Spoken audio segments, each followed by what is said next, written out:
చాలా మంచి సంబంధం. అబ్బాయిని ముట్టుకుంటే డాగడిపోతాడు. పైగా ఆళ్ళు అన్నీ చూసి ఉన్నారేమో, ఇలాంటి చిన్న చిన్న విషయాలు పట్టించుకునే స్టేజ్లో లేరు. మామూలు సంబంధం కాదు ఇది. ఎవరి గురించి చెప్తున్నానో, ఎవరికి సూటిగా తగలాలని చెప్తున్నానో వాళ్ళకి తగిలి ఇక నుంచి అయినా పిచ్చి పిచ్చి డ్యాన్స్లు వేయడం అన్నీ మానేసి ఎంత తొందరగా ఆలోచన నుంచి బయటపడిపోతే అందరికీ అంత మంచిది. ఆగో, ఎక్కడికి? ఒక అబ్బాయిని చూడగానే ఆడు ఎలాంటోడో, ఆడు గొడవ ఏంటో మొత్తం అంతనా వేసేయాలి. లేకపోతే బుక్కులు చదవడం ఎందుకు, ఈ బూస్టులు తాగడం ఎందుకు? నువ్వు ఎన్నైనా చెప్పు, ఎంత గొప్ప సంబంధమైనా తీసుకురా. సీతకు పెళ్లి కంది చిన్నదానికి పెళ్లి చేయటానికి నేను ఒప్పుకోను. అరే, ఒక్కగాను ఒక ఆడపిల్ల, దానికి ఏం ముచ్చట తీరలేదు.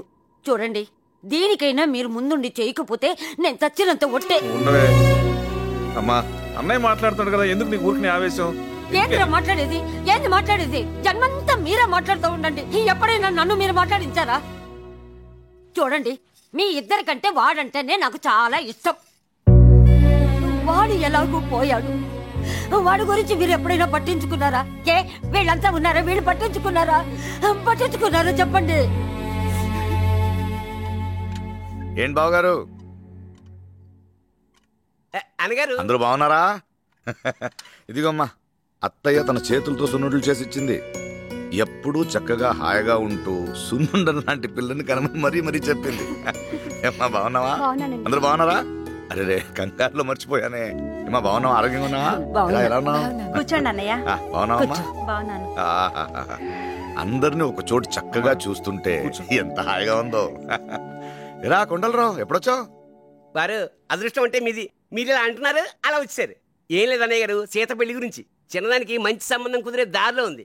కుదిరితే సీతకి దీనికి ఒకే ముహూర్తంలో చేసేస్తని ముసలిదంటుంది, మీరు వచ్చారు. ఇప్పుడు సీత మీద మీకెంత బాధ్యత ఉందో మాకు అంతే ఉంది.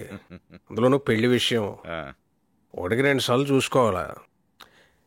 ఉంటుంది మనసులో, పెద్దోడికి ఇచ్చేస్తే బాగుంటుంది అది ఇదని. కానీ ఏదంటారు, ఇది అప్రయోజకత్వం.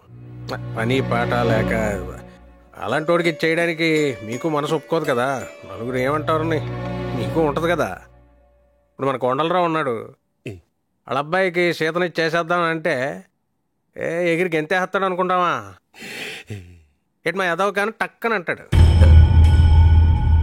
అంటున్నారు కదా, సీతకి తొందరలో మంచి సంబంధం చూసి చేసేద్దాంలేండి.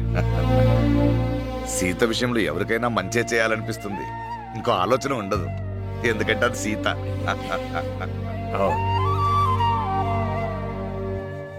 సొంతం అనుకుంటామే కానీ అత్తయ్య గారండి, చూసారా పెళ్లి చూపులు అనగానే ఎంత బాగా రెడీ అయిందో. మావయ్య కూర్చోమన్నాడు, కూర్చుంటున్నాను అంతే. కూర్చోమంటాడు, మావయ్యకి ఏం పని? చూసొస్తాను సున్నుండలు చెయ్యండి అని పెళ్లి సంబంధం తీసుకొచ్చాడు మావయ్య.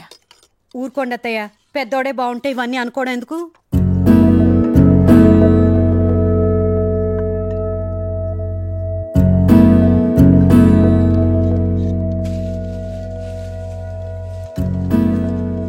ఏమో మావయ్య ఏ పరిస్థితుల్లో మాట ఇవ్వాల్సి వచ్చిందో ఏంటో.